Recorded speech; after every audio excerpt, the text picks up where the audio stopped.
Punjabi radio USA ਸੁਣ ਰਹੇ ਸਾਰੇ ਹੀ ਮਾਣਯੋਗ ਅਤੇ ਸਤਿਕਾਰਤ ਸਰੋਤਿਆਂ ਨੂੰ ਬਹੁਤ ਹੀ ਪਿਆਰ ਸਤਿਕਾਰ ਸਹਿਤ ਦੋਨੋਂ ਹੱਥ ਜੋੜ ਕੇ ਨਿੱਘੀ ਜਿਹੀ ਸਤਿ ਸ੍ਰੀ ਅਕਾਲ ਸਭ ਨੂੰ ਜੀਆਂ ਨੂੰ ਆਖਦੇ ਹਾਂ। ਸੋ ਤੇ ਪ੍ਰੋਗਰਾਮ ਦੇ ਵਿੱਚ ਆਪ ਸਭ ਦਾ ਸਵਾਗਤ ਹੈ। ਪ੍ਰੋਗਰਾਮ ਖਬਰ 'ਤੇ ਨਜ਼ਰ ਲੈ ਕੇ ਹਾਜ਼ਰ ਹੋ ਚੁੱਕੇ ਹਾਂ। ਮੇਰੇ ਨਾਲ ਅੱਜ ਦੇ ਸ਼ਨੀਚਰਵਾਰ ਦੇ ਪ੍ਰੋਗਰਾਮ 'ਚ ਜੁੜ ਚੁੱਕੇ ਨੇ ਮਿੰਟੂ ਗੁਰੂ ਸਰੀਆ ਜੀ ਮਲੋਟ ਸਟੂਡੀਓਜ਼ ਤੋਂ। ਮਿੰਟੂ ਜੀ ਨਿੱਘੀ ਜੀ ਆਇਆਂ ਨੂੰ ਪਿਆਰ ਭਰੀ ਸਤਿ ਸ੍ਰੀ ਅਕਾਲ। ਸ਼ੁਕਰੀਆ ਜੀ, ਸਾਰਿਆਂ ਨੂੰ ਸਤਿ ਸ੍ਰੀ ਅਕਾਲ। ਸਾਡੇ ਅੱਜ ਦੇ ਪ੍ਰੋਗਰਾਮ ਖਬਰ 'ਤੇ ਨਜ਼ਰ ਉਸ ਨੂੰ ਸਪੋਂਸਰ ਕਰਦੇ ਨੇ ਖਾਲਸਾ ਇੰਸ਼ੋਰੈਂਸ ਏਜੰਸੀ ਵਾਲੇ, ਜਿਨ੍ਹਾਂ ਦੇ ਕੋਲੋਂ ਤੁਸੀਂ ਹਰ ਇੱਕ ਤਰੀਕੇ ਦੀ ਇੰਸ਼ੋਰੈਂਸ ਕਰਵਾ ਸਕਦੇ ਹੋ। ਪੂਰੇ ਅਮਰੀਕਾ ਭਰ ਦੇ ਵਿੱਚ ਇੰਸ਼ੋਰੈਂਸ ਕਰਦੇ ਨੇ। ਇੰਸ਼ੋਰੈਂਸ ਬਾਰੇ ਪਤਾ ਕਰਨ ਲਈ ਕਾਲ ਕਰੋ ਨੰਬਰ 408-272-2500 ਦੇ ਉੱਤੇ। ਇਸ ਦੇ ਨਾਲ ਨਾਲ Krishan Dhanota Yuba City, Jaspal Singh Sacramento, GN tyre and lube ਵਾਲੇ, ਜਿਨ੍ਹਾਂ ਦੇ ਕੋਲੋਂ ਤੁਸੀਂ truck wash, oil change, air brake ਦਾ ਕੰਮ ਕਰਵਾ ਸਕਦੇ ਹੋ। ਨਵੇਂ ਪੁਰਾਣੇ ਟਾਇਰ ਵਾਜਿਬ ਕੀਮਤਾਂ 'ਤੇ ਖਰੀਦ ਸਕਦੇ ਹੋ। ਸੈਂਟਾ ਨੈਲਾ ਅਤੇ ਮਡੇਰਾ 'ਚ ਲੋਕੇਸ਼ਨਸ ਨੇ। ਹੋਰ ਜਾਣਕਾਰੀ ਲਈ ਕਾਲ ਨਿਮਾ ਸਹੋਤਾ 2092770113 ਦੇ ਉੱਤੇ। ਨਾਲ ਹੀ Chicago pizza with the twist ਵਾਲੇ, ਜਿਨ੍ਹਾਂ ਦੇ ਕੋਲੋਂ ਤੁਸੀਂ ਹਰ ਤਰ੍ਹਾਂ ਦਾ veg, non veg, Indian style pizza ਤੁਸੀਂ ਆਰਡਰ ਕਰ ਸਕਦੇ ਹੋ। ਪੀਜ਼ਾ ਆਰਡਰ ਕਰਨ ਦੇ ਲਈ ਲੋਕੇਸ਼ਨਸ ਦੀ ਜਾਣਕਾਰੀ ਲਈ ਕਾਲ ਉਹਨਾਂ ਦੀ ਵੈਬਸਾਈਟ ਵਿਜ਼ਿਟ ਕਰੋ www.chicagopizzatwist.com ਅਤੇ 15% ਡਿਸਕਾਊਂਟ ਦੇ ਲਈ ਕੂਪਨ ਕੋਡ 1313 ਦਾ ਇਸਤੇਮਾਲ ਕਰ ਸਕਦੇ ਹੋ। ਅਤੇ West cost truck driving school ਵਾਲੇ, ਜੋ ਕਿ ਤੁਹਾਨੂੰ ਟਰੱਕ ਦਾ ਲਾਇਸੈਂਸ ਬਹੁਤ ਹੀ ਘੱਟ ਸਮੇਂ ਵਿੱਚ ਲੈ ਕੇ ਦਿੰਦੇ ਨੇ, ਬੜੀ ਵਧੀਆ ਤਰੀਕੇ ਦੇ ਨਾਲ ਟ੍ਰੇਨਿੰਗ ਦਿੰਦੇ ਨੇ। ਹੋਰ ਜਾਣਕਾਰੀ ਲਈ ਕਾਲ ਅਜੀਤ ਅਟਵਾਲ 5593744541 ਜਾਂ ਫ੍ਰਾਂਸਿਸਕੋ ਰਵੇਰਾ 5598000590। ਇਹਨਾਂ ਸਾਰਿਆਂ ਦਾ ਬਹੁਤ ਬਹੁਤ ਧੰਨਵਾਦ। ਜੇਕਰ ਤੁਸੀਂ ਜਾਂ ਕੋਈ ਹੋਰ ਕਾਰੋਬਾਰ ਇਸ ਪ੍ਰੋਗਰਾਮ ਨੂੰ ਸਪੋਂਸਰ ਕਰਨਾ ਚਾਹੁੰਦੇ ਹੋ, ਸੰਪਰਕ ਕਰੋ ਨੰਬਰ 408-722-7698। ਅਤੇ ਮਿੰਟੂ ਜੀ, ਗੱਲਬਾਤ ਦਾ ਸਿਲਸਿਲਾ ਸ਼ੁਰੂ ਕਰਦੇ। ਕਹਿੰਦੇ SC/ST ਐਕਟ ਦੇ ਉੱਤੇ ਇੱਕ ਵਾਰ ਫੇਰ ਕਸੂਤੀ ਫਸੀ ਸਰਕਾਰ। ਦੇਖੋ, SC/ST ਐਕਟ ਦੀ ਖੇਡ ਉਹੀ ਆ ਕਿ ਕੁਛ ਬਦਲਾਅ ਕਰ ਦਿੱਤੇ ਸੀਗੇ ਸੁਪਰੀਮ ਕੋਰਟ ਨੇ। ਸੁਪਰੀਮ ਕੋਰਟ ਦੇ ਬਦਲਾਅ ਕੁਛ ਇੱਦਾਂ ਸੀਗੇ ਕਿ ਉਹਨਾਂ ਨੇ ਕਿਹਾ ਸੀਗਾ ਕਿ FIR ਤੁਰੰਤ ਗ੍ਰਿਫਤਾਰੀ ਦਾ ਕਾਰਨ ਨਹੀਂ ਬਣੂਗੀ, ਭਾਵੇਂ ਆ ਕਿ ਇੱਕ DSP ਪੱਧਰ ਦਾ ਅਧਿਕਾਰੀ ਪਹਿਲਾਂ ਜਾਂਚ ਪੜਤਾਲ ਕਰੂਗਾ, ਫਿਰ ਉਸ ਤੋਂ ਬਾਅਦ ਗ੍ਰਿਫਤਾਰੀ ਹੋ ਸਕਦੀ ਹੈ। ਦੂਸਰਾ, ਐਂਟੀਸਪੇਟਰੀ ਬੇਲ ਦਾ ਉਹਨਾਂ ਨੇ ਕਹਿਤਾ ਸੀਗਾ ਕਿ ਐਂਟੀਸਪੇਟਰੀ ਬੇਲ ਇਸ ਮਾਮਲੇ 'ਚ ਮਿਲ ਸਕਦੀ ਹੈ। ਤੀਸਰਾ, ਉਹਨਾਂ ਨੇ ਕਿਹਾ ਸੀਗਾ ਕਿ ਜੇ ਮੰਨ ਲਓ ਕਿਸੇ ਅਫਸਰ ਦੇ ਖਿਲਾਫ ਕੋਈ ਮਾਮਲਾ ਦਰਜ ਹੁੰਦਾ ਤਾਂ ਉਸ ਸੂਰਤ ਦੇ ਵਿੱਚ ਹੋਏਗਾ ਕਿ ਪਹਿਲਾਂ ਅਪਰੂਵਲ ਲੈਣੀ ਪਏਗੀ, ਉਸ ਤੋਂ ਬਾਅਦ ਮਾਮਲਾ ਜਿਹੜਾ ਚੱਲੂਗਾ। ਤੇ ਉਸ ਤੋਂ ਬਾਅਦ ਫਿਰ ਤੁਹਾਨੂੰ ਪਤਾ ਹੀ ਆ ਕਿ ਬਵਾਲ ਆ ਗਿਆ ਪੂਰੇ ਮੁਲਕ ਦੇ ਵਿੱਚ। ਇੱਕ ਤਰ੍ਹਾਂ ਨਾਲ ਤਰਖੰਡੀ ਮੱਚ ਗਈ, ਦਲਿਤ ਭਾਈਚਾਰਾ ਸੜਕਾਂ ਤੇ ਉਤਰ ਆਇਆ ਸੀਗਾ। ਰਾਜਨੀਤੀ ਜਿਹੜੀ ਆ ਉਹ ਤੁਹਾਨੂੰ ਪਤਾ ਵੋਟ ਬੈਂਕ ਦੇ ਇਰਦ ਗਿਰਦ ਘੁੰਮਦੀ ਆ, ਆਲੇ ਦੁਆਲੇ ਘੁੰਮਦੀ ਆ। ਪਰ ਜਦੋਂ ਦਲਿਤ ਭਾਈਚਾਰਾ ਸੜਕਾਂ ਤੇ ਸੀਗਾ, ਰੋਸ ਦੇ ਵਿੱਚ ਸੀਗਾ, ਤਾਂ ਉਸ ਸਮੇਂ ਫਿਰ ਸਵਰਨ ਜਾਤੀਆਂ ਦੇ ਕੁਛ ਸੰਗਠਨ ਵੀ ਆ ਗਏ ਸੀ ਵਿਰੋਧ ਦੇ ਵਿੱਚ। ਪਰ ਭਾਰਤੀ ਜਨਤਾ ਪਾਰਟੀ ਨੂੰ ਇਹ ਲੱਗਿਆ ਕਿ ਸਾਡਾ ਮਾਜਰਾ ਖਰਾਬ ਹੋ ਜਾਊਗਾ। ਫਿਰ ਇਹਨਾਂ ਨੇ ਕੀ ਕੀਤਾ ਕਿ ਜਿਹੜੀ ਸੁਪਰੀਮ ਕੋਰਟ ਦੀ ਰੂਲਿੰਗ ਸੀਗੀ ਉਹਨੂੰ ਫਿਰ ਚੈਲੰਜ ਕੀਤਾ ਸੁਪਰੀਮ ਕੋਰਟ ਦੇ ਵਿੱਚ ਕਿ ਤੁਸੀਂ ਰਿਵੀਜ਼ਨ ਕਰੋ ਇਸ ਮਾਮਲੇ ਦੀ। ਸੁਪਰੀਮ ਕੋਰਟ ਦੀ ਉਸੇ ਬੈਂਚ ਨੇ ਫਿਰ ਇਹਨਾਂ ਦਾ ਮਸਲਾ ਜਿਹੜਾ ਸੀਗਾ ਉਹ ਉਲਟਾ ਦਿੱਤਾ, ਕਹਿੰਦੇ ਕਿ ਭਾਈ ਅਸੀਂ ਨਹੀਂ ਏਦਾਂ ਸੁਣ ਸਕਦੇ। ਤਾਂ ਫਿਰ ਹੋਇਆ ਕਿ ਇਹਨਾਂ ਨੇ ਇੱਕ ਨਵਾਂ ਨੁਕਤਾ ਲੱਭ ਲਿਆ। ਇਹਨਾਂ ਨੇ ਉਸ ਕਾਨੂੰਨ ਨੂੰ ਹੀ ਅਮੈਂਡ ਕਰ ਦਿੱਤਾ, ਮਤਲਬ ਕਿ ਅਮੈਂਡਮੈਂਟ ਕਰ ਦਿੱਤੀ, ਤਾਂ ਕਿ ਜਿਹੜੀ ਉਹਨਾਂ ਨੇ ਇਹਨਾਂ ਵਿੱਚ ਤਬਦੀਲੀ ਜੋੜੀ ਸੀਗੀ ਇਸ ਐਕਟ ਦੇ ਵਿੱਚ, ਇਹਨਾਂ ਪ੍ਰਬੰਧਾਂ ਦੇ ਵਿੱਚ ਜਿਹੜੀ ਤਬਦੀਲੀ ਜੋੜੀ ਸੀ ਸੁਪਰੀਮ ਕੋਰਟ ਨੇ, ਉਸ ਤਬਦੀਲੀ ਨੂੰ ਹੀ ਪਾਸੇ ਰੱਖ ਕੇ 18A ਇੱਕ ਧਾਰਾ ਜੋੜ ਦਿੱਤੀ, ਜਿਹਦੇ ਵਿੱਚ ਉਹ ਸਾਰੀਆਂ ਚੀਜ਼ਾਂ ਜੋ ਪਹਿਲਾਂ ਪ੍ਰੋਵੀਜ਼ਨ ਖਤਮ ਕੀਤੇ ਗਏ ਸੀ, ਉਹੀ ਸਾਰੇ ਪ੍ਰੋਵੀਜ਼ਨ ਜਿਹੜੇ ਸੀਗੇ ਉਹ ਇਹਨਾਂ ਨੇ ਦੁਬਾਰਾ ਜੋੜ ਦਿੱਤੇ। ਤਾਂ ਹੁਣ ਉਸੇ ਚੀਜ਼ ਨੂੰ ਲੈ ਕੇ, ਯਾਨੀ ਜੋ ਇਹਨਾਂ ਨੇ ਅਮੈਂਡ ਕੀਤਾ, ਜੋ ਇਹਨਾਂ ਦੀ ਅਮੈਂਡਮੈਂਟ ਹੈ, ਉਸੇ ਨੂੰ ਚੈਲੰਜ ਹੋ ਗਿਆ ਜਾ ਕੇ ਸੁਪਰੀਮ ਕੋਰਟ ਦੇ ਵਿੱਚ ਕਿ ਇਹਨਾਂ ਨੇ ਗਲਤ ਕੀਤਾ। ਤਾਂ ਹੁਣ ਸੁਪਰੀਮ ਕੋਰਟ ਨੇ ਕਿਹਾ ਕਿ ਲਿਆਓ ਭਾਈ 6 ਹਫ਼ਤਿਆਂ ਦੇ ਵਿੱਚ ਜਵਾਬ ਦਾਖਲ ਕਰੋ, ਤੁਸੀਂ ਕਿਸ ਤਰ੍ਹਾਂ ਇਹ ਕਾਨੂੰਨ ਜਿਹੜਾ ਉਹ ਸੋਧਿਆ ਔਰ ਕਿਸ ਤਰ੍ਹਾਂ ਤੁਸੀਂ ਇਹ ਸਾਰਾ ਪ੍ਰਬੰਧ ਜਿਹੜਾ ਉਹ ਆਪਣੇ ਪੱਧਰ ਤੇ ਕੀਤਾ। ਖੈਰ, ਹੁਣ ਬਹਿਸ ਹੋਊਗੀ, ਬਹੁਤ ਨਾਜ਼ੁਕ ਵਿਸ਼ਾ ਤੁਹਾਨੂੰ ਪਤਾ, ਔਰ ਉੱਤੋਂ ਟਾਈਮ ਵੀ ਸੈਂਸਿਟਿਵ ਹੈ ਨਾ, ਕਿਉਂਕਿ ਇਲੈਕਸ਼ਨ ਤੇ ਤਕਰੀਬਨ ਹੁਣ ਭਾਰਤ ਦੇ ਵਿੱਚ ਦਸਤਕ ਦੇ ਚੁੱਕਾ। ਤਾਂ ਇਸ ਸੂਰਤ ਹਾਲ ਦੇ ਵਿੱਚ ਜਦੋਂ ਇਹ ਸੁਪਰੀਮ ਕੋਰਟ ਦੇ ਵਿੱਚ ਜਾ ਕੇ ਹੁਣ ਜਵਾਬ ਦਾਖਲ ਕਰਨਗੇ, ਤਾਂ ਜੇ ਮੰਨ ਲਓ ਕੋਈ ਗੱਲ ਇੱਧਰੋਂ ਤੋਂ ਹੁੰਦੀ ਆ ਤੇ ਵੋਟਾਂ ਦੇ ਸਮੀਕਰਨ ਬਹੁਤ ਜ਼ਿਆਦਾ ਪ੍ਰਭਾਵਿਤ ਹੋਣਗੇ, ਕਿਉਂਕਿ ਜਿਹੜੇ ਸਵਰਨ ਜਾਤੀਆਂ ਦੇ ਸੰਗਠਨ ਆ ਉਹ ਵੀ ਸੜਕਾਂ ਤੇ ਆ। ਉਹਨਾਂ ਨੇ ਬੀਤੇ ਦਿਨੀ ਭਾਰਤ ਬੰਦ ਦੀ ਕਾਲ ਕੀਤੀ ਸੀਗੀ। ਸੋ ਇਹ ਜਿਹੜੇ ਸਮੀਕਰਨ ਕੁਛ ਇਸ ਤਰ੍ਹਾਂ, ਜਿੱਦਾਂ ਦੇਖੋ 2009 ਦੇ ਵਿੱਚ ਇਹਨਾਂ ਨੇ ਸਰਕਾਰ ਰਿਪੀਟ ਕੀਤੀ ਸੀ UPA ਵਾਲਿਆਂ ਜੀ। ਉਦੋਂ ਕੀ ਸੀਗਾ ਕਿ ਦਲਿਤਾਂ ਦੇ ਜਿਹੜੇ ਵੋਟ ਸੀ 27% ਪੈ ਗਏ ਸੀ ਕਾਂਗਰਸ ਨੂੰ, ਔਰ ਭਾਜਪਾ ਰਹਿ ਗਈ ਸੀ 12 ਤੇ ਜਿੱਥੇ ਮੰਨੇ ਗਏ। ਤਾਂ ਅਗਲੀ ਵਾਰ ਕੀ ਹੋਇਆ ਕਿ ਜਿਹੜੇ ਦਲਿਤ ਵੋਟ ਸੀਗੇ ਉਹ ਕਾਂਗਰਸ ਬੰਨੀ 17 ਤੋਂ ਘੱਟ ਕੇ 18 ਰਹਿ ਗਏ, ਔਰ ਜਿਹੜੀ ਭਾਰਤੀ ਜਨਤਾ ਪਾਰਟੀ ਮਹਿਜ਼ 12% ਤੇ ਸੀ ਉਹ ਇਹਨੂੰ ਦੁੱਗਣਾ ਕਰ ਗਈ, ਭਾਵ 24%, ਔਰ ਸਰਕਾਰ ਬਣ। ਸੋ ਇਹੀ ਕਾਰਨ ਆ ਕਿ ਜਿਹੜੀ ਰਾਜਨੀਤੀ ਹੈ ਇਸ ਸਮੇਂ ਉਹ ਘੁੰਮਦੀ ਪਈ ਹੈ ਸਵਰਨ ਜਾਤੀ ਬਨਾਮ ਦਲਿਤ ਵੋਟ ਬੈਂਕ ਦੇ ਵਾਲੇ ਪਾਸੇ।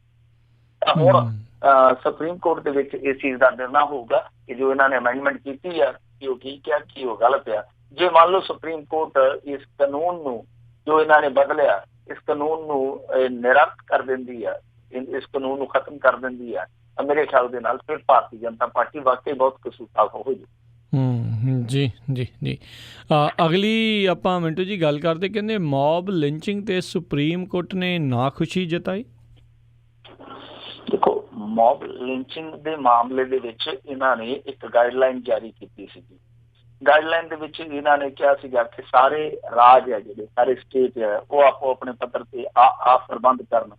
ਪਰ ਹੋਇਆ ਕੀ ਹੈ ਕਿ ਕੱਲ ਜਦੋਂ ਸੁਣਵਾਈ ਹੋਈ ਸੁਪਰੀਮ ਕੋਰਟ ਦੇ ਵਿੱਚ, ਉਹਨਾਂ ਨੇ ਕਿਹਾ ਕਿ ਲਿਆਓ ਸਟੇਟਸ ਰਿਪੋਰਟ, ਤੇ ਦੱਸਦੇ ਕਿ ਬਹੁਤੇ ਰਾਜਾਂ ਨੇ ਹਾਲੇ ਤੱਕ ਜੋ ਗਾਈਡਲਾਈਨ ਸੀਗੀ ਉਹਦਾ ਬੁਨਿਆਦੀ ਖਾਕਾ ਵੀ ਤਿਆਰ ਨਹੀਂ ਕੀਤਾ।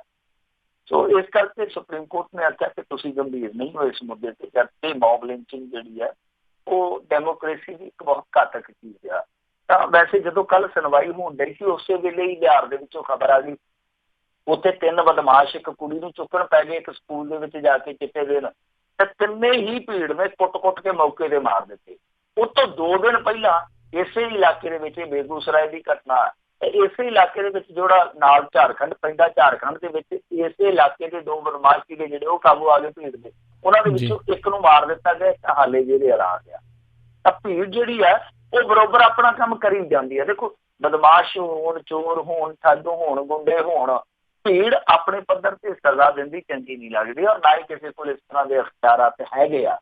ਪਰ ਰੌਲਾ ਇਹ ਆ ਕਿ ਇਹ ਸਭ ਕੁਛ ਨਾ ਤੇ ਵਾਪਰ ਨੂੰ ਹਟਦਾ, ਨਾ ਇਹਨਾਂ ਦੇ ਕਾਰਨਾਂ ਦੀ ਜਾਂਚ ਪੜਤਾਲ ਕਦੇ ਕੀਤੀ ਜਾਂਦੀ ਹੈ ਕਿ ਰੀਜ਼ਨ ਕੀ ਆ, ਕਾਰਨ ਕੀ ਆ। ਪਹਿਲੀ ਗੱਲ ਤਾਂ ਇਹ ਹੈ ਕਿ ਲੋਕਲ ਪ੍ਰਸ਼ਾਸਨ ਹੈ ਜਿਹੜਾ, ਉਹਨੂੰ ਹਮੇਸ਼ਾ ਬਰੀ ਕਰ ਦਿੱਤਾ ਜਾਂਦਾ ਇਹੋ ਜਿਹੀਆਂ ਘਟਨਾਵਾਂ। ਦੂਸਰੀ ਚੀਜ਼ ਇਹ ਆ ਕਿ ਜਿਹੜੀਆਂ ਮੌਬ ਲਿੰਚਿੰਗ ਦੀਆਂ ਘਟਨਾਵਾਂ ਹੁੰਦੀਆਂ, ਜੇ ਇਹਦਾ ਕਾਰਨ ਤੁਸੀਂ ਬਰੀਕੀ ਨਾਲ ਛਾਣ ਕੇ ਵੇਖੋਗੇ, ਕਾਰਨ ਇਹ ਨਿਕਲਦਾ ਹੈ ਕਿ ਸਾਡਾ ਜਿਹੜਾ ਸਿਸਟਮ ਆ ਉਹਦੇ 'ਚ ਚਾਹੇ ਜੁਡੀਸ਼ਰੀ ਆ, ਚਾਹੇ ਪੁਲਿਸੀਆ ਸਿਸਟਮ ਆ, ਚਾਹੇ ਸਾਡਾ ਪੋਲੀਟੀਕਲ ਸਿਸਟਮ ਹੈ, ਇਹ ਸਿਸਟਮ ਇਸ ਤਰ੍ਹਾਂ ਦਾ ਹੋ ਗਿਆ ਜਿੱਥੇ ਲੋਕ ਇਸ ਸਿਸਟਮ ਤੋਂ ਅੱਕ ਚੁੱਕੇ ਆ, ਭਰੋਸਾ ਗਵਾ ਚੁੱਕੇ ਆ। ਹੁਣ ਉਦਾਹਰਨ ਦੇ ਤੌਰ ਤੇ ਕੋਈ ਬੰਦਾ ਕਿਸੇ ਬੰਦੇ ਨੂੰ ਪੁਲਿਸ ਦੇ ਹਵਾਲੇ ਕਰਦਾ, ਇਹ ਬੰਦਾ ਯਾਰ ਡਰੱਗ ਵੇਚਦਾ। ਜਿੱਦਾਂ ਲੁਧਿਆਣੇ ਦੇ ਵਿੱਚ ਇੱਕ ਘਟਨਾ ਵਾਪਰੀ, ਐਸ ਬ੍ਰਦਰਸ ਨੇ ਉਹਦੇ ਤੇ ਬਹੁਤ ਵੱਡਾ ਪ੍ਰੋਟੈਸਟ ਵੀ ਕੀਤਾ ਸੀਗਾ ਕਿ ਇੱਕ ਮੁੰਡੇ ਨੂੰ ਡਰੱਗ ਦੇ ਨਾਲ ਫੜਾਇਆ ਪੁਲਿਸ ਨੂੰ ਕਿ ਆਹ ਦੇਖੋ ਇਹਦੇ ਕੋਲ ਇੰਨਾ ਗ੍ਰਾਮ ਸਮਾਨ ਹੈ ਜਿਹੜਾ ਫੜਿਆ, ਇਹ ਵੇਚਦਾ ਵੀ ਆ, ਪੀਂਦਾ ਵੀ ਆ। ਅਗਲੇ ਦਿਨ ਅਖਬਾਰਾਂ 'ਚ ਖਬਰ ਪੜ੍ਹ ਕੇ ਲੋਕ ਸੁੰਨ ਹੋ ਗਏ ਕਿ ਉਸੇ ਮੁੰਡੇ ਤੇ ਇਹਨਾਂ ਨੇ ਚਲਾਨ ਪਾ ਦਿੱਤਾ, ਕੇਸ ਪਾ ਦਿੱਤਾ ਜੀ, ਇਹਦੇ ਕੋਲੋਂ 4 ਗ੍ਰਾਮ 3 ਗ੍ਰਾਮ ਸੀ। ਮਤਲਬ ਜਿਹੜਾ ਚਿੱਟਾ ਪਦਾਰਥ ਸੀਗਾ ਉਹ ਥਾਣੇ ਜਾਂਦਾ ਬਸ ਕੁਛ ਗ੍ਰਾਮ ਫੀਮ 'ਚ ਤਬਦੀਲ ਹੋ ਗਿਆ। ਚਮਤਕਾਰ ਕਿਸ ਤਰ੍ਹਾਂ ਹੋਇਆ ਪੁਲਿਸ ਬਿਹਤਰ ਜਾਣ। ਹੁਣ ਦੇਖੋ, ਜਿਹੜੇ ਲੋਕਾਂ ਨੇ ਫੜ ਕੇ ਇੱਕ ਤਸਕਰ ਨੂੰ ਜਾਂ ਇੱਕ ਡਰੱਗੀ ਨੂੰ ਹਵਾਲੇ ਕੀਤਾ ਪੁਲਿਸ, ਉਹ ਕੱਲ ਤੋਂ ਯਕੀਨ ਕਰਨਾ ਛੱਡ ਦੇਣਗੇ। ਸੋ ਇਹੀ ਕਾਰਨ ਆ ਕਿ ਪੁਲਿਸ ਤੇ ਵੀ ਯਕੀਨ ਨਹੀਂ ਹੈ, ਜੁਡੀਸ਼ਰੀ ਤੋਂ ਵੀ ਲੋਕਾਂ ਦਾ ਭਰੋਸਾ ਉੱਠਦਾ ਪਿਆ। ਤੇ ਬਹੁਤ ਸਾਰੇ ਮਾਮਲੇ ਇਸ ਤਰ੍ਹਾਂ ਦੇ ਆ ਜਿਨ੍ਹਾਂ ਦੇ ਵਿੱਚ ਦੋਸ਼ੀ ਸ਼ਰੇਆਮ ਜ਼ੁਲਮ ਕਰਦੇ, ਪਰ ਉਸ ਤੋਂ ਬਾਅਦ ਉਹ ਇੱਥੋਂ ਨਿਕਲ ਜਾਂਦੇ ਕਿਉਂਕਿ ਕਾਨੂੰਨ ਦੇ ਵਿੱਚ ਬਹੁਤ ਸਾਰੀਆਂ ਚੋਰ ਮੋਰੀਆਂ। ਤਾਂ ਮੌਬ ਲਿੰਚਿੰਗ ਦਾ ਇੱਕ ਕਾਰਨ ਇਹ ਆ ਕਿ ਸਿਸਟਮ ਤੋਂ ਲੋਕਾਂ ਦਾ ਪ੍ਰਬੰਧ ਤੋਂ, ਸਿਸਟਮ ਤੋਂ ਲੋਕਾਂ ਦਾ ਯਕੀਨ ਜਿਹੜਾ ਉੱਠਦਾ, ਉਹ ਇਸ ਜਨੂਨ ਨੂੰ ਜਨਮ ਦਿੰਦਾ ਕਿ ਉੱਥੇ ਪਤਾ ਨਹੀਂ ਇਨਸਾਫ ਮਿਲਣਾ ਜਾਂ ਨਹੀਂ ਮਿਲਣਾ, ਆਪਾਂ ਰਲ ਕੇ ਇਨਸਾਫ ਕਰਦੀ। ਔਰ ਪੰਜਾਬ ਦੇ ਵਿੱਚ ਵੀ ਇੱਕ ਘਟਨਾ ਮੈਂ ਤੁਹਾਨੂੰ ਜ਼ਿਕਰ ਕਰ ਦਿੰਦਾ ਕਿਉਂਕਿ ਜ਼ਰੂਰੀ ਹੋ ਜਾਂਦੀ ਆ। ਜਦੋਂ ਤਲਵੰਡੀ ਸਾਬੋ ਦੇ ਲਾਗੇ ਇੱਕ ਮੁੰਡਾ ਵੱਢਿਆ ਸੀ ਭਾਜੀ ਬਾਂਦਰ ਪਿੰਡ ਦੇ ਵਿੱਚ, ਬਹੁਤ ਬੁਰੀ ਤਰ੍ਹਾਂ ਬਾਅਦ ਦੇ ਵਿੱਚ ਮਰ ਗਿਆ ਸੀਗਾ। ਤਾਂ ਉਸ ਮੁੰਡੇ ਨੂੰ ਵੱਢਣ ਤੋਂ ਬਾਅਦ ਸਾਰੇ ਪਿੰਡ ਦੇ ਆਖਿਆ ਸੀਗਾ ਕਿ ਅਸੀਂ ਵੱਢਿਆ। ਤਾਂ ਉਹ ਵੀ ਇੱਕ ਮੌਬ ਲਿੰਚਿੰਗ ਸੀ, ਔਰ ਹੋਈ ਤਾਂ ਕਿਉਂਕਿ ਉਹ ਮੁੰਡਾ ਵੀ ਦੱਸਦੇ ਆ ਕਿ ਗਲਤ ਕੰਮ ਕਰਦਾ ਸੀਗਾ ਤੇ ਪੁਲਿਸ ਕੋਲ ਕਈ ਦਫਾ ਸ਼ਿਕਾਇਤਾਂ ਕਰਨ ਦੇ ਬਾਵਜੂਦ ਉਹਦਾ ਕੁਛ ਵੀ ਨਹੀਂ ਹੋਇਆ ਤੇ ਫਿਰ ਪਿੰਡ ਵਾਲਿਆਂ ਨੇ ਕਾਨੂੰਨ ਹੱਥ 'ਚ ਲੈ ਲਿਆ। ਹਾਲਾਂਕਿ ਮੌਬ ਲਿੰਚਿੰਗ ਸਹੀ ਨਹੀਂ ਹੈ, ਮੌਬ ਲਿੰਚਿੰਗ ਨਹੀਂ ਹੋਣੀ ਚਾਹੀਦੀ, ਪਰ ਇਹਦੇ ਕਾਰਨ ਜਾਣਨੇ ਬਹੁਤ ਲਾਜ਼ਮੀ ਆ। ਤੇ ਜਦੋਂ ਕਾਰਨ ਜਾਣੋਗੇ, ਮੇਨ ਕਾਰਨ ਤੁਹਾਨੂੰ ਇਹੀ ਨਜ਼ਰ ਆਏਗਾ ਕਿ ਪ੍ਰਬੰਧ ਤੋਂ ਲਗਾਤਾਰ ਯਕੀਨ ਲੋਕਾਂ ਦਾ ਟੁੱਟਦਾ ਪਿਆ। ਜੀ ਜੀ ਬਿਲਕੁਲ। ਅਗਲੀ ਜਿਹੜੀ ਆਪਾਂ ਮਿੰਟੂ ਜੀ ਗੱਲ ਕਰਦੇ ਹਾਂ, ਕਹਿੰਦੇ ਗਿਆਨੀ ਗੁਰਬਚਨ ਸਿੰਘ ਦਾ ਅਗਿਆਤਵਾਸ ਅਜੇ ਵੀ ਨਾ ਮੁੱਕਿਆ। ਇਹ ਤਾਂ ਕੋਈ ਲੰਮਾ ਹੀ ਨਿਕਲ ਗਿਆ ਕਿਸੇ ਰੋਡ ਨੂੰ। ਗਿਆਨੀ ਗੁਰਬਚਨ ਸਿੰਘ ਤੇ ਪਤਾ ਹੀ ਨਹੀਂ ਲੱਗਦਾ ਪਿਆ। ਪੱਤਰਕਾਰ ਸਾਰੇ ਆ ਜਿਹੜੇ ਉਹ ਕੈਮਰੇ ਲੈ ਕੇ, ਆਪਣੇ ਪੈਨ ਕਾਗਜ਼ ਲੈ ਕੇ ਸਾਰਾ ਤਿਆਰ ਰੱਖੀ ਬੈਠੇ ਆ ਕਿ ਕੀ ਕੁਛ ਕਰਨਾ, ਪਰ ਬਾਵਜੂਦ ਇਸ ਤੇ ਗਿਆਨੀ ਗੁਰਬਚਨ ਸਿੰਘ ਜੀ ਦਰਸ਼ਨ ਦੀਦਾਰ ਨਹੀਂ ਦੇ ਪਾ ਰਹੇ, ਉਹਨਾਂ ਮੁਖਾਤਬ ਵੀ ਨਹੀਂ ਹੋ ਰਹੇ। ਤਾਂ ਕਮਾਲ ਦੀ ਗੱਲ ਹੈ ਕਿ ਉਹਨਾਂ ਦਾ ਟੈਲੀਫੋਨ ਵੀ ਬੰਦ ਹੈ। ਵੈਸੇ ਟੈਲੀਫੋਨ ਤੇ ਇਹਨਾਂ ਦਾ ਹੈਗਾ ਹੀ ਇਸ ਤਰ੍ਹਾਂ ਦਾ, ਜਦੋਂ ਅਕਾਲੀ ਡੇਰੇ 'ਚ ਚਲੇ ਗਿਆ ਕਿ ਵੋਟਾਂ ਮੰਗਣਾ ਇਸ ਇਲੈਕਸ਼ਨ 'ਚ, ਤੇ ਇਹਨਾਂ ਦਾ ਟੈਲੀਫੋਨ ਅਚਾਨਕ ਬੰਦ ਹੋ ਗਿਆ। ਜਦੋਂ ਵੋਟਾਂ ਪੈ ਗਈਆਂ 5 ਵਜੇ ਵੋਟਾਂ ਦਾ ਕੰਮ ਸਮਾਪਤ ਹੋ ਗਿਆ, 5:35 ਤੇ ਗਿਆਨੀ ਜੀ ਦਾ ਟੈਲੀਫੋਨ ਟਰਨ ਕਰਨ ਲੱਗ ਪਿਆ। ਸੋ ਇਹਨਾਂ ਦਾ ਟੈਲੀਫੋਨ ਇੱਦਾਂ ਦਾ ਹੀ ਹੈ। ਹੁਣ ਇਹ ਅਗਿਆਤਵਾਸ ਦੇ ਵਿੱਚ ਕੋਈ ਕਹਿੰਦਾ ਕੈਨੇਡਾ 'ਚ ਨੇ, ਕੋਈ ਕਹਿੰਦਾ ਇਟਲੀ 'ਚ ਨੇ, ਕੋਈ ਕਹਿੰਦਾ ਜਰਮਨੀ 'ਚ ਆ, ਪਤਾ ਨਹੀਂ ਵਿਸ਼ਵ ਭ੍ਰਮਣ ਕਰਨ ਨਿਕਲੇ ਹੋਏ ਆ। ਸਮਝ ਤੋਂ ਪਰੇ ਦੀ ਗੱਲ ਹੈ। ਵਿੱਚੋਂ ਜੇ ਖਬਰ ਇਹ ਵੀ ਆ ਗਈ ਸੀ ਕਿ ਕੱਲ੍ਹ ਸ਼ਾਮੀ ਇਹ ਮੁੜ ਆਏ ਆ, ਤੇ ਤੜਕੇ ਇਹਨਾਂ ਨੇ ਨਿਕਲਣਾ ਉੱਥੋਂ ਦਿੱਲੀ 'ਚੋਂ।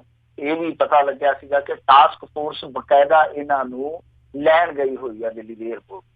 ਹੁਣ ਇਹ ਆਏ ਆ, ਪਰ ਇਸ ਤੋਂ ਬਾਅਦ ਵੀ ਕੋਈ ਇਹਨਾਂ ਦੀ ਗਤੀਵਿਧੀ ਨਹੀਂ ਹੈ। ਜੇ ਮੰਨ ਲਓ ਇੰਡੀਆ 'ਚ ਆ ਵੀ ਗਏ, ਹਾਲਾਂਕਿ ਪੁਸ਼ਟੀ ਨਹੀਂ ਆਪਾਂ ਕਰ ਸਕਦੇ ਕਿਉਂਕਿ ਸਾਰਾ ਕੁਛ ਗੁਪਤ ਤਰੀਕੇ ਨਾਲ ਕੀਤਾ ਜਾ ਰਿਹਾ, ਗੁਪਤ ਰੱਖਿਆ ਜਾ ਰਿਹਾ, ਭੇਤ ਭਰਿਆ ਰੱਖਿਆ ਜਾ ਰਿਹਾ। ਤਾਂ ਜੇ ਉਹ ਆ ਵੀ ਗਏ ਤੇ ਹਾਲੇ ਤੱਕ ਉਹਨਾਂ ਨੇ ਕੋਈ ਵੀ ਟੀਕਾ ਟਿੱਪਣੀ ਨਹੀਂ ਕੀਤੀ ਜਦੋਂ ਤੱਕ ਆਪਾਂ ਗੱਲਬਾਤ ਕਰਦੇ ਪਏ ਹਾਂ। ਖੈਰ ਹੁਣ ਉਹ ਬੋਲਣਗੇ ਕਦੋਂ, ਇਹ ਸਮਝ ਤੋਂ ਪਰੇ ਦੀ ਗੱਲ ਹੈ। ਔਰ ਇਹ ਅਕਾਲ ਤਖਤ ਦਾ ਜਿਹੜਾ ਸਕੱਤਰੇਤ ਆ ਉਹ ਵੀ ਦੱਸਣ ਤੋਂ ਖਾਮੋਸ਼ ਆ ਕਿ ਇਹ ਆਖਰ ਗਏ ਕਿੱਥੇ। ਹੁਣ ਦੇਖੋ, ਇੱਕ ਕੌਮ ਦਾ ਜਥੇਦਾਰ ਹੋਵੇ, ਕੌਮ ਲੱਭਦੀ ਫਿਰੇ, ਜਥੇਦਾਰ ਅਗਿਆਤਵਾਸ ਦੇ ਵਿੱਚ ਹੋਵੇ, ਤੇ ਜਿਹੜਾ ਅਕਾਲ ਤਖਤ ਦਾ ਸੈਕਟਰੀਏਟ ਆ ਉਹ ਵੀ ਦੱਸਣ ਤੋਂ ਇਨਕਾਰੀ ਹੋਵੇ ਕਿ ਆਖਰ ਗਏ ਕਿੱਥੇ ਨੇ। ਉਹ ਦੇਸ਼ ਵੀ ਨਹੀਂ ਦੱਸ ਰਹੇ। ਗਿਆਨੀ ਗੁਰਬਚਨ ਸਿੰਘ ਦੀ ਆਪ ਦੀ ਹਸਤੀ ਜਿਹੜੀ ਆ ਉਹ ਵੇਖ ਲਓ ਹੁਣ ਕਿਹੋ ਜਿਹੀ ਹੋ ਗਈ ਆ ਕਿ ਮੁਲਕ ਵੀ ਨਹੀਂ ਦੱਸਿਆ ਜਾ ਰਿਹਾ। ਇਹ ਦੱਸਿਆ ਜਾ ਰਿਹਾ ਕਿ ਬਾਹਰ ਨਹੀਂ, ਇਹ ਵੀ ਨਹੀਂ ਦੱਸਿਆ ਜਾ ਰਿਹਾ ਕਿ ਕਿਹੜੇ ਮੁਲਕ ਦੇ ਵਿੱਚ ਆ। ਪਰ ਜੋ ਮਰਜ਼ੀ ਆ, ਗਿਆਨੀ ਗੁਰਬਚਨ ਸਿੰਘ ਆਪਣੀ ਮਰਜ਼ੀ ਦੇ ਮਾਲਕ ਆ। ਉਹ ਗਾਣਾ ਆਇਆ ਸੀਗਾ ਨਾ, ਤੇਰਾ ਦਿਲ ਮਰਜ਼ੀ ਦਾ ਮਾਲਕ ਹੈ, ਅਸੀਂ ਰੋਕਣ ਵਾਲੇ ਕੌਣ। ਸੋ ਇਹਨਾਂ ਦੇ ਦਿਲ ਜਿਹੜਾ ਮਰਜ਼ੀ ਦਾ ਮਾਲਕ ਹੈ, ਜਿੱਥੇ ਮਰਜ਼ੀ ਘੁੰਮਣ ਫਿਰਨ, ਜਿੱਥੇ ਮਰਜ਼ੀ ਬੋਲਣ ਜਾਂ ਨਾ ਬੋਲਣ। ਪਰ ਜਿਹੜੇ ਦੋਸ਼ ਇਹਨਾਂ ਤੇ ਸਦਨ ਦੇ ਵਿੱਚ ਲੱਗੇ ਆ, ਜਿਹੜੇ ਦੋਸ਼ ਇਹਨਾਂ ਤੇ ਬਾਅਦ ਚ ਰਿਸ਼ਵਤ ਦੇ ਲੱਗੇ ਆ, ਉਹਨਾਂ ਦੋਸ਼ਾਂ ਤੇ ਇਹਨਾਂ ਦਾ ਪ੍ਰਤੀਕਰਮ ਆਉਣਾ ਬਣਦਾ, ਕਿਉਂਕਿ ਇੱਕ ਕੌਮ ਦੀ ਇਹ ਨੁਮਾਇੰਦਗੀ ਕਰਦੇ ਪਏ ਆ। ਸੋ ਇਹਨਾਂ ਨੂੰ ਬੋਲਣਾ ਜ਼ਰੂਰ ਚਾਹੀਦਾ। ਹਾਲਾਂਕਿ ਕੁਛ ਲੋਕ ਕਹਿੰਦੇ ਆ ਕਿ ਖਰਾਬ ਸਿਹਤ ਵੀ ਹੈ ਉਹਨਾਂ ਦੀ, ਪਰ ਉਹ ਇੱਕ FI ਆ। ਹੁਣ ਕੁਛ ਗੱਲਾਂ ਜਿਹੜੀਆਂ ਉਹ ਇਹ ਨਿਕਲ ਕੇ ਆਉਂਦੀਆਂ ਪਈਆਂ ਕਿ 10 ਸਤੰਬਰ ਨੂੰ ਇੱਕ ਜੋ ਨਿਕਲਣਾ ਨਗਰ ਕੀਰਤਨ, ਉਹਦੇ ਵਿੱਚ ਇਹਨਾਂ ਦੀ ਸ਼ਮੂਲੀਅਤ ਹੋ ਸਕਦੀ ਆ। ਤਾਂ ਮੇਰੇ ਖਿਆਲ ਦੇ ਨਾਲ ਜੇ ਸ਼ਮੂਲੀਅਤ ਹੁੰਦੀ ਹੈ ਤਾਂ ਇਹਨਾਂ ਨੂੰ ਖੁੱਲ੍ਹ ਕੇ ਇਹਨਾਂ ਚੀਜ਼ਾਂ ਤੇ ਪ੍ਰਤੀਕਰਮ ਵੀ ਦੇਣਾ ਚਾਹੀਦਾ। ਵੈਸੇ ਕੱਲ ਇਹ ਵੀ ਚਰਚਾ ਪੂਰਾ ਰਿਹਾ ਪੰਜਾਬ ਦੇ ਵਿੱਚ ਕਿ ਗਿਆਨੀ ਗੁਰਬਚਨ ਸਿੰਘ ਦਾ ਟਾਈਮ ਹੋ ਗਿਆ। ਅਕਾਲੀ ਹੁਣ ਇਹਨੂੰ ਉਸੇ ਤਰ੍ਹਾਂ ਹੀ ਰੋਕਤ ਕਰ ਸਕਦੇ ਆ ਜਿਸ ਤਰ੍ਹਾਂ ਅੱਗੇ ਕਰਦੇ ਆਏ ਆ। ਭਾਵ ਹਾਥੀ ਤੇ ਲਿਆਉਂਦੇ ਆ ਤੇ ਜਾਣ ਲੱਗਿਆ ਰਕਸ਼ਾ ਵੀ ਕਿਰਾਏ ਤੇ ਕਰਕੇ ਨਹੀਂ ਦਿੰਦੇ। ਜੀ ਜੀ ਜੀ ਅਗਲੀ ਜਿਹੜੀ ਆਪਾਂ ਗੱਲ ਕਰਦੇ, ਕਹਿੰਦੇ ਕਰਨ ਘੁਮਾਣ ਬਾਰੇ ਇੱਕ ਨਵਾਂ ਤੱਥ ਸਾਹਮਣੇ ਆਇਆ। ਦੇਖੋ ਉਹੀ ਆ ਜਿਹੜੀ ਜੁੰਡਲੀ ਇੱਕ ਕੈਨੇਡਾ 'ਚ ਫੜੀ ਗਈ ਆ, ਵਿੱਚ ਬਜ਼ੁਰਗ ਵੀ ਆ, ਹਵਾ ਬਜ਼ੁਰਗ ਵੀ ਆ, ਤੁਹਾਨੂੰ ਪਤਾ ਹੀ ਉਸ ਨੈਕਸਸ ਫੜਿਆ ਗਿਆ। ਬਿਲਕੁਲ। ਉਹਦੇ ਵਿੱਚ ਜੋ ਕਰਨ ਘੁਮਾਣ ਨਾਮ ਹੈ ਉਹ ਸਭ ਤੋਂ ਜ਼ਿਆਦਾ ਚਰਚਾ ਦਾ ਵਿਸ਼ਾ ਬਣਿਆ ਪਿਆ। ਹਾਲਾਂਕਿ ਸਾਰੇ ਹੀ ਬਣਨੇ ਚਾਹੀਦੇ ਆ। ਪਾਕਿਸਤਾਨ ਤੱਕ ਨੈਟਵਰਕ ਫੈਲੇ ਹੋਣ ਦੇ ਦਾਅਵੇ ਕੀਤੇ ਗਏ ਆ ਕਿ ਜੇ ਪਾਕਿਸਤਾਨ ਤੱਕ ਫੈਲਿਆ ਤੇ ਪਾਕਿਸਤਾਨ ਤੋਂ ਗਾ ਪੰਜਾਬ ਕਿੰਨੀ ਕੁ ਦੂਰ ਆ। ਸੋ ਕਰਨ ਘੁਮਾਣ ਬਾਰੇ ਇੱਕ ਨਵਾਂ ਖੁਲਾਸਾ ਹੋਇਆ। ਸਪੋਕਸਮੈਨ ਦੇ ਪੱਤਰਕਾਰ ਨੇ ਨੀਲ ਭਲਿੰਦਰ ਸਿੰਘ ਜੀ ਕਾਫੀ ਖੋਜ ਕਰਦੇ ਹੋਏ ਇਹਨਾਂ ਮਾਮਲਿਆਂ ਤੇ, ਤਾਂ ਉਹਨਾਂ ਨੇ ਦਾਅਵਾ ਕੀਤਾ ਵਾ ਕਿ ਜਿਹੜਾ ਕਰਨ ਘੁਮਾਣ ਆ, ਕਿਉਂਕਿ ਦੇਖੋ ਅਕਾਲੀਆਂ ਦੇ ਨਾਲ ਤਸਵੀਰਾਂ ਉਹਦੀਆਂ ਜਾਰੀ ਹੋਈਆਂ। Chief minister deputy chief minister ਸੀ ਉਸ ਸਮੇਂ ਦੇ ਸੁਖਬੀਰ ਸਿੰਘ ਬਾਦਲ, ਉਹਦੇ ਨਾਲ ਢੀਂਡਸਾ ਸਾਹਿਬ ਦੇ ਨਾਲ, ਛੋਟੇ ਢੀਂਡਸਾ ਸਾਹਿਬ ਦੇ ਨਾਲ, ਮਜੀਠੀਆ ਸਾਹਿਬ ਦੇ ਨਾਲ, ਪਤਾ ਨਹੀਂ ਕਿਹਦੇ ਨਾਲ ਫੋਟੋਆਂ ਵਾਇਰਲ ਹੋ ਗਈਆਂ ਕੁਛ ਮਿੰਟਾਂ ਦੇ ਅੰਦਰ ਅੰਦਰ।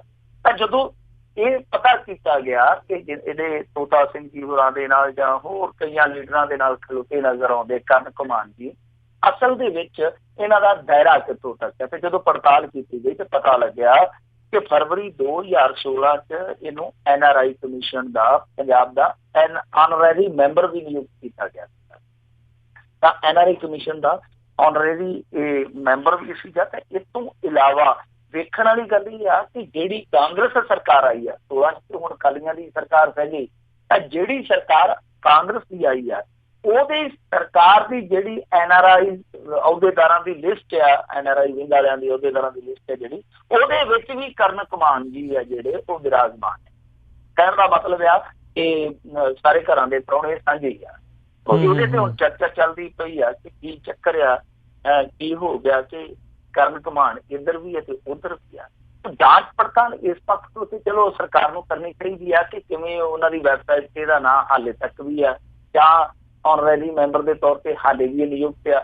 ਦੂਜੀ ਚੀਜ਼ ਜਿਹੜੀ ਮੈਂ ਗੱਲ ਕਹੀ ਆ ਕਿ ਪਾਕਿਸਤਾਨ ਤੋਂ ਪੰਜਾਬ ਕਿੰਨੀ ਕੁ ਦੂਰ ਹੈ ਔਰ ਵਾਇਆ ਪੰਜਾਬ ਹੀ ਸਾਰਾ ਕੁਛ ਜਾਂਦਾ ਆਉਂਦਾ, ਤਾਂ ਇਸ ਮਾਮਲੇ ਦੀ ਜਾਂਚ ਪੜਤਾਲ ਹੋਣੀ ਚਾਹੀਦੀ ਆ ਕਿ ਜਿਹੜੇ ਲੋਕ ਇੱਥੇ ਇਹੋ ਜਿਹੇ ਲੀਡਰਾਂ ਦੇ ਨਾਲ ਸੰਪਰਕ ਰੱਖੀ ਬੈਠੇ ਸੀ, ਕੀ ਗੱਲ ਇਸ ਪੰਜਾਬ ਨੂੰ ਰੂਟ ਦੇ ਤੌਰ ਤੇ ਵਰਤਦੇ ਸਨ ਜਾਂ ਨਹੀਂ।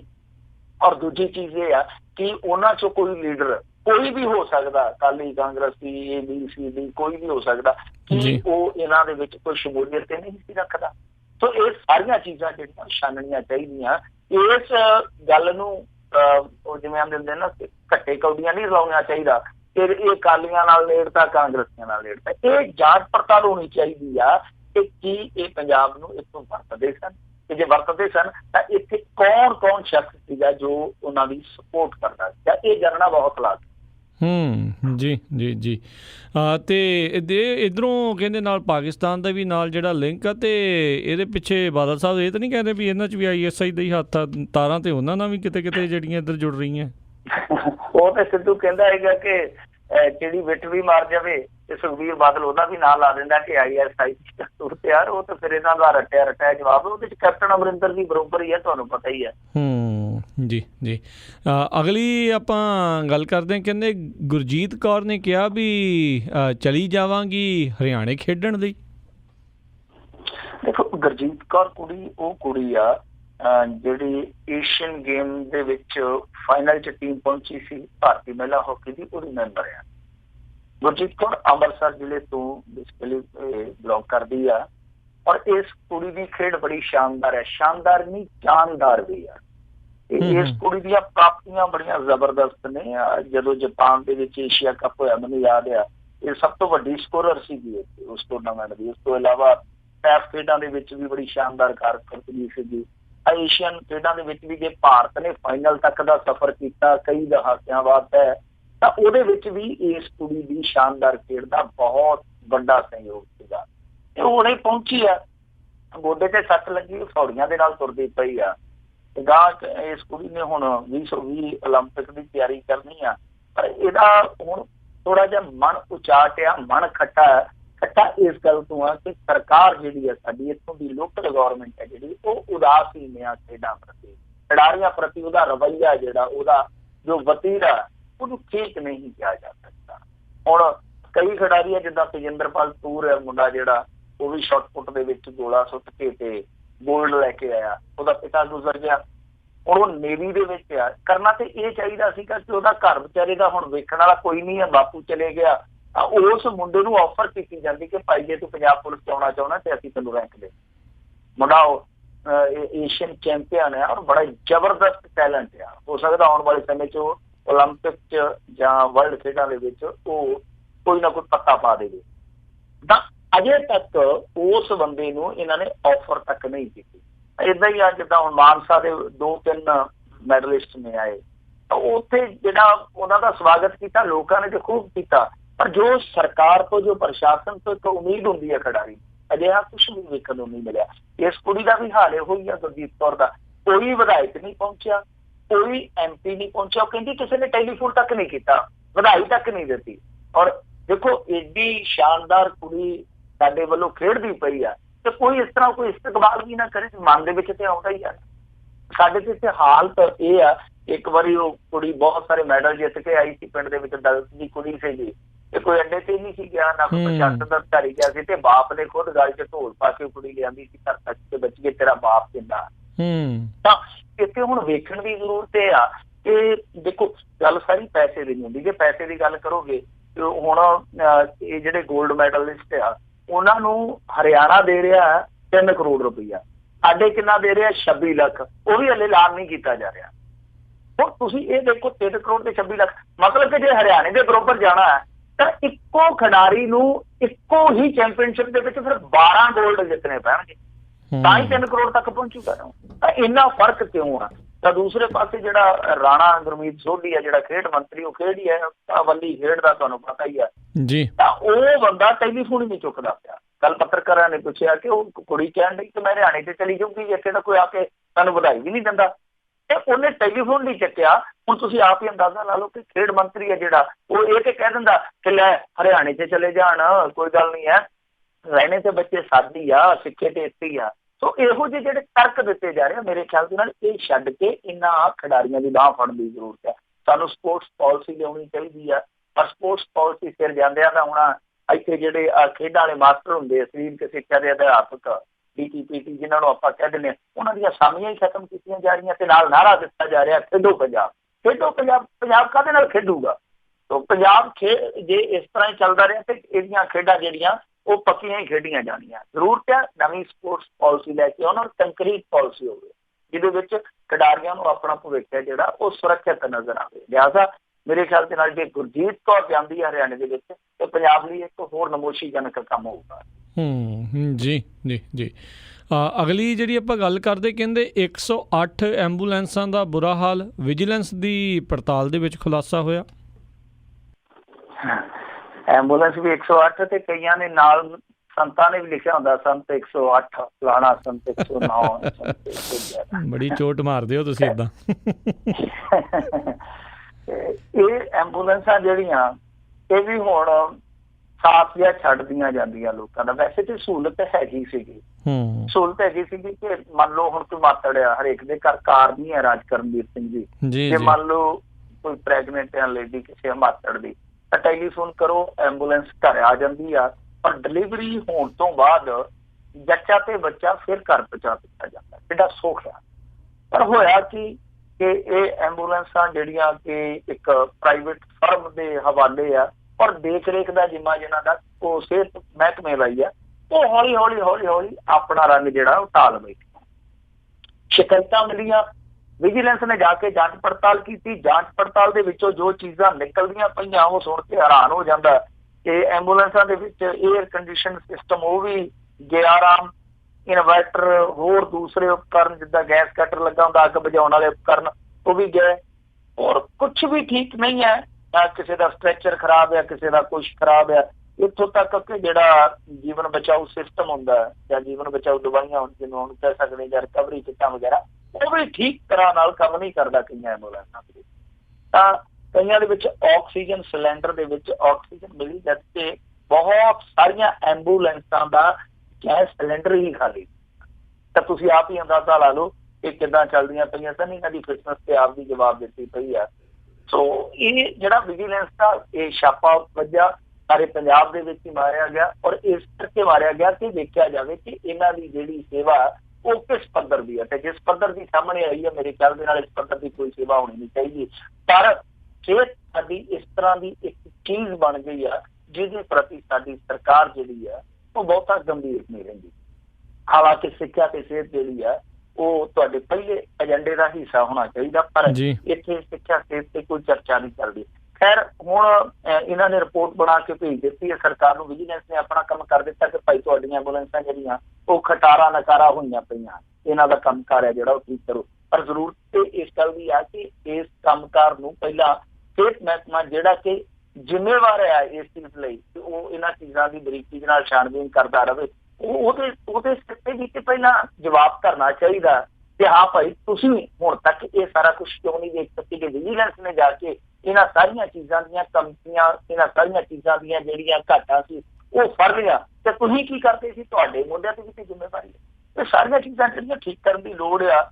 ਉੱਦਾਂ 108 ਐਂਬੂਲੈਂਸ ਦੇ ਬਥੇਰੇ ਚਰਚੇ ਆ, ਕਈ ਵਾਰ ਇਹਨਾਂ ਦੇ ਵਿੱਚੋਂ ਸ਼ਰਾਬ ਵੀ ਫੜੀ ਜਾਂਦੀ ਆ, ਕਈ ਵਾਰ ਹੋਰ ਵੀ ਗਲਤ ਕੰਮ ਹੁੰਦੇ ਫੜੇ ਜਾਂਦੇ ਆ। ਤੋ ਐਂਬੂਲੈਂਸਾਂ ਦੇ ਕਈ ਚਰਚੇ ਆ, ਪਰ ਹੁਣ ਚਰਚਾ ਇਹੀ ਹੈ ਕਿ ਕੀ ਇਹ ਕਦੇ ਦੁਬਾਰਾ ਜਿਵੇਂ ਨਵੀਆਂ ਆਈਆਂ ਸੀ ਉਸ ਤਰ੍ਹਾਂ ਦੀਆਂ ਸਹੂਲਤਾਂ ਦੇਣਗੀਆਂ ਕਿ ਹੌਲੀ 108 ਤੋਂ ਫਿਰ ਬਸ ਹੀ ਹੁੰਦੀਆਂ ਜਾਣਗੀਆਂ। ਜੀ ਜੀ। ਅਗਲੀ ਜਿਹੜੀ ਗੱਲ ਕਰਦੇ ਹਾਂ NRIs ਨੂੰ ਤੇ ਫੂਲਕੇ ਦੇ ਅਸਤੀਫੇ ਨੂੰ ਲੈ ਕੇ ਆਪ ਵਿੱਚ ਖਿੱਚੋ ਤਾਣ। NRI ਵਾਲਾ ਉਹੀ ਪੰਗਾ ਜਿਹਦੀ ਆਪਾਂ ਗੱਲ ਵੀ ਕੀਤੀ ਸੀ ਮੇਰੇ ਖਿਆਲ ਨਾਲ ਇੱਕ ਪ੍ਰੋਗਰਾਮ ਦੇ ਵਿੱਚ ਕਿ ਦੇਖੋ ਇਹਨਾਂ ਨੇ ਉਹ ਵਿੰਗ ਭੰਗ ਕਰ ਦਿੱਤੇ ਆ, ਬਾਹਰਲੇ ਵਿੰਗ। ਖਤਰਾ ਇਹੋ ਸੀਗਾ ਕਿ ਜੇ ਮੰਨ ਲਓ ਸੁਖਪਾਲ ਖਹਿਰੇ ਤੇ ਕੋਈ ਕਾਰਵਾਈ ਕੀਤੀ ਜਾਂਦੀ ਹੈ ਜਾਂ ਸੁਖਪਾਲ ਖਹਿਰਾ ਸਿੱਧੇ ਤੌਰ ਤੇ ਬਾਗੀ ਹੋ ਜਾਂਦਾ, ਕਿਉਂਕਿ ਹਾਲੇ ਤੇ ਉਹ ਪੁੱਠੇ ਤੌਰ ਤੇ ਬਾਗੀ ਆ ਨਾ, ਪਾਰਟੀ ਦੇ ਵਿੱਚ ਰਹਿ ਕੇ ਬਾਗੀ ਆ, ਤੇ ਜੇ ਸਿੱਧੇ ਤੌਰ ਤੇ ਝੰਡਾ ਬੁਲੰਦ ਕਰ ਲੈਂਦਾ ਤੇ ਬਹੁਤ ਸਾਰੇ NRI ਆ ਜਿਹੜੇ ਉਹ ਇਹਦੇ ਨਾਲ ਚਲੇ ਜਾਣਗੇ। ਜੇ ਕਾਰਵਾਈ ਕਰਦੇ ਆ ਤਾਂ ਬਹੁਤ ਸਾਰੇ NRI ਜਿਹੜੇ ਉਲਟ ਜਾ ਕੇ ਅਸਤੀਫਾ ਦੇ ਸਕਦੇ। ਤਾਂ ਇਹਨਾਂ ਨੇ ਬਹੁਤ ਸਾਰੇ NRI ਜਿਹੜੇ ਸੀਗੇ ਭੰਗ ਕਰ ਦਿੱਤੇ ਆ। ਹੁਣ ਇਹ ਕਹਿੰਦੇ ਆ ਕਿ ਅਸੀਂ ਭੰਗ ਕਰ ਦਿੱਤੇ ਆ, ਬਾਕੀ ਜਿਹੜੇ ਰਹਿੰਦੇ ਆ ਉਹ ਵੀ ਭੰਗ ਕਰਦੇ ਨੇ, ਜਦ ਕਿ ਸੁਖਪਾਲ ਖਹਿਰਾ ਕਹਿੰਦਾ ਕਿ NRI ਸਾਰੇ ਮੇਰੇ ਨਾਲ ਆ। ਤਾਂ ਹੁਣ ਇਸ ਮਾਮਲੇ 'ਚ ਖਿੱਚੋਤਾਣ ਆ ਕਿ ਅਸਲ ਦੇ ਵਿੱਚ NRI ਹੈ ਕਿਹਦੇ ਨਾਲ, ਇਹ ਸਪਸ਼ਟ ਨਹੀਂ ਹੈ। ਕਿਉਂਕਿ ਜੇ ਉਹ ਅਸਤੀਫੇ ਦਿੰਦੇ ਕਿਸੇ ਦੇ ਹੱਕ ਦੇ ਵਿੱਚ ਜਾਂ ਖੜਦੇ, ਵੈਸੇ ਤੇ ਚਿੱਠੀਆਂ ਲਿਖੀਆਂ ਉਹਨਾਂ ਨੇ ਖਹਿਰੇ ਦੇ ਹੱਕ 'ਚ ਬਹੁਤ ਸਾਰੀਆਂ, ਪਰ ਉਹ ਸਾਰੇ ਦੇ ਸਾਰੇ ਵਿੰਗ ਜਿੱਦਾਂ ਸੁਖਪਾਲ ਖਹਿਰਾ ਦਾਅਵਾ ਕਰਦਾ ਕਿ NRI ਜਿਹੜੇ ਮੇਰੇ ਨਾਲ ਆ, ਉਹ ਸਾਰੇ ਦੇ ਸਾਰੇ ਆ। ਹਾਲੇ ਤੱਕ ਇਹ ਵੀ ਸਪਸ਼ਟ ਆ। ਦੂਜੀ ਚੀਜ਼ ਇਹ ਆ, ਜਿੱਦਾਂ ਉਹ ਕਹਿੰਦੇ ਆ ਕਿ ਅਸੀਂ ਭੰਗ ਕਰ ਦਿੱਤੇ ਆ, ਉਹ ਭੰਗ ਜ਼ਰੂਰ ਕਰ ਦਿੱਤੇ ਆ, ਕਿ ਉਹ ਭੰਗ ਹੋਏ ਵਿੰਗ ਜਿਹੜੇ ਆ ਉਹ ਇਹਨਾਂ ਦੇ ਨਾਲ ਖਲੋਤੇ, ਇਹ ਵੀ ਸਪਸ਼ਟ ਆ। ਖੈਰ NRI ਨੂੰ ਲੈ ਕੇ ਖਿੱਚਤਾਣ ਆ, NRI ਦੇ ਫੰਡ ਨੂੰ ਲੈ ਕੇ ਖਿੱਚਤਾਣ ਤੇ ਰਹਿੰਦੀ ਤੁਹਾਨੂੰ ਪਤਾ ਹੀ ਆ। ਖੈਰ ਫੂਲਕਾ ਸਾਹਿਬ ਦੇ ਅਸਤੀਫੇ ਦਾ ਜਿੱਥੋਂ ਤੱਕ ਤਾਲੁਕ ਆ, ਕਿਉਂਕਿ ਉਹਨਾਂ ਨੇ ਆਪ ਹੀ ਦਾਅਵਾ ਕੀਤਾ ਸੀਗਾ ਕਿ ਜੇ 15 ਦਿਨਾਂ ਦੇ ਅੰਦਰ ਅੰਦਰ ਸੁਨੀਲ ਸੈਣੀ ਤੇ ਪ੍ਰਕਾਸ਼ ਬਾਦਲ ਨੂੰ ਹੱਥ ਖੜੀਆਂ ਨਾ ਲੱਗੀਆਂ ਤੇ ਮੈਂ ਅਸਤੀਫਾ ਦੇ ਦੂੰਗਾ। ਹੁਣ ਰੌਲਾ ਇਹ ਆ ਕਿ 15 ਦਿਨ ਤੇ ਆਏ ਲਓ, 16 ਤਰੀਕ ਨੂੰ ਉਹਨਾਂ ਦੇ 15 ਦਿਨ ਪੂਰੇ ਹੋ ਜਾਣੇ ਆ। ਤਾਂ ਉਸ ਸੂਰਤ ਦੇ ਵਿੱਚ ਕੀ ਫੂਲਕਾ ਸਾਹਿਬ ਅਸਤੀਫਾ ਦੇਣਗੇ, ਉਸ ਮਾਮਲੇ ਨੂੰ ਲੈ ਕੇ ਬੜੀ ਚਰਚਾ ਚੱਲਦੀ ਪਈ ਆ। ਤੇ ਅਮਨ ਅਰੋੜਾ ਕੱਲ ਸਾਹਮਣੇ ਆਇਆ।